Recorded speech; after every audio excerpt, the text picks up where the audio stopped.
네, 이 리포트를 통해서 봄철 산불의 위력이 어느 정도인지 새삼 깨닫게 되는데요. 특히 논과 밭두렁 소각에 각별한 주의가 필요해 보입니다. 우리 지역인 계양의 농가에서도 최근 불 지피는 모습이 어렵지 않게 목격되고 있다고 해서 우려가 됩니다. 좀 더 자세한 얘기는 스튜디오에 나와 있는 취재 기자에게 들어보도록 하겠습니다. 이정아 기자가 나와 있습니다. 이정아 기자, 실제로 계양 농가에서도 최근 이 논두렁과 밭두렁을 소각하는 일이 빈번하게 발생하고 있다고요? 네, 그렇습니다. 앞에서 리포트에서도 보셨죠? 큰 산불로 번질 뻔한 이 밭두렁 태우기가 최근에 계양구에서도 있었고요. 리포트에서 보신 사례 말고도 더 있었습니다. 네. 특히 계양구 방축동 일대에 가면 태우는 장면을 어렵지 않게 볼 수가 있는데요. 대부분의 농민들은 이 정도는 괜찮다면서 이제 문제가 있는지조차 인지하지 못하는 경우가 많습니다. 예. 실제 현장에서 무허가로 불로키를 하는 농민들의 말을 직접 들어보시죠. 구에다가 허가는 받으신 거예요? 예? 구에 허가는 받으신 거예요? 허가 받는 거는 많이 태워야 허가 받는 거고 이렇게 밭에다가 조금씩 하는 거는 허가 안 받아도 돼. 고구마 넝쿨인데 이제 마른 거야. 근데 이제 봄에 태서 거름을 해야지 저걸 어디다 버릴 수 없잖아. 네, 농가에 경각심이 없다는 게 더 큰 문제인 것 같은데요. 네. 실제로 이 논밭두렁 태우는 게 봄철 산불 발생에 큰 비중을 차지하고 있는데 이렇게 실제로 심각한 수준이 어느 정도인지 궁금합니다. 네, 직접 통계를 보면서 좀 설명을 드리도록 하겠습니다. 지난 2017년 전국에서 발생한 산불은 모두 690여 건이었는데요. 이 가운데 62%인 420여 건이 봄철에 발생했습니다. 여기서 다시 절반이 훌쩍 넘는 73%가 봄철 중에서도 3월과 또 4월에 집중돼 있습니다.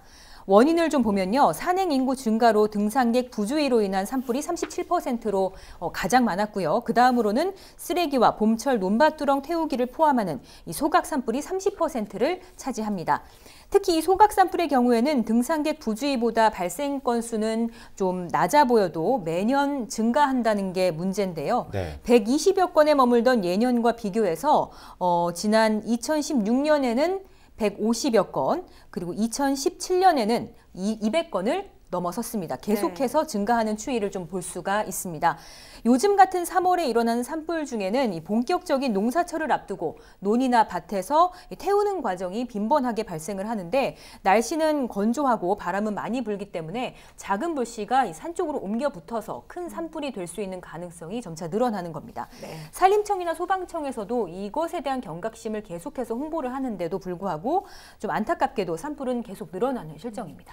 예, 이 자료를 정리를 한 것만 봐도 봄철에 산불이 많이 발생을 하고 있는 것 같은데요. 그렇죠. 그렇다면 실제로 논두렁, 밭두렁을 소각을 하는 게 농가에 도움이 되나요? 농민들은 일단 그렇다고 생각을 하고 있습니다. 이 논두렁, 밭두렁에서 월동하는 이 해충들을 태워서 없애려는 건데 실제 효과는 그렇지 않다는 겁니다. 농촌진흥청에 따르면 이 두렁 태우기는 해충을 방제하는 효과보다 농사에 이로운 또 익충률을 사라지게 한다는 부작용이 더 크다고 말하고 있습니다. 오히려 이로운 생물들을 없앤다는 거죠. 네. 네. 피해가 더 크다고 하는데도 농민들은 이제 바꿀 생각이 없는 거잖아요.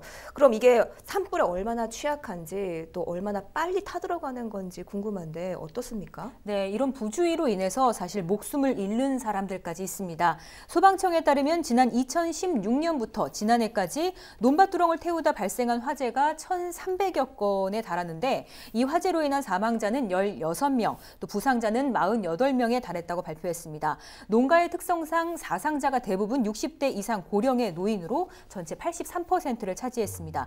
사실 득보다 실이 더 많은 게 이 논밭 태우기인데 예. 저희가 이번에 실제 이제 계양구 방축동 인근에 좀 찾아가서 봄철 불로키 하는 현장에서 이제 불을 지폈을 때 이게 얼마나 빨리 타들어가는지 현장에서 실험을 좀 해봤습니다. 함께 보시죠. 네. 바람이 초속 2m로 약하게 불고 있는 밭에 직접 불을 냈을 때 얼마나 빨리 주변으로 번지는지 직접 실험해 보도록 하겠습니다.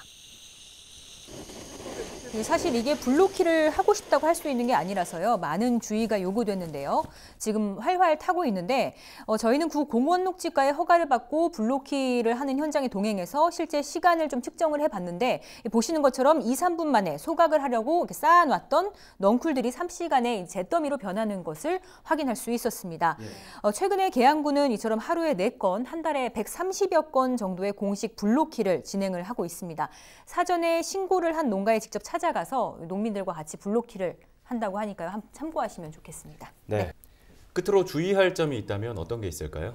네, 사실 소방당국에서는 앞에서 보신 저런 종류의 불놓기도 사실상 금지를 하고 있습니다. 예. 내지 않는 게 가장 옳다는 건데요. 소방당국은 봄을 맞아 논이나 밭두렁을 태우다가 큰 불이 날 수 있다면서 거듭 자제를 당부했습니다. 논밭 태울 때 강풍이라든가 갑자기 바람이 불거나 할 때 산이나 주택으로 번질 수가 있습니다. 관계기관에도 통보를 해주시고 하자 진압을 대비를 하면서 하면 피해를 최소화시킬 수 있을 것 같습니다. 네, 그래도 어쩔 수 없이 좀 소각 처리를 해야 하는 경우는 반드시 관계 당국에 신고를 하셔야 될 것 같습니다. 현행법상 산불을 냈을 때는 무거운 처벌이 있는데요. 산림 100m 안에서 불을 붙이게 되면 100만 원 이하의 과태료를 받게 됩니다.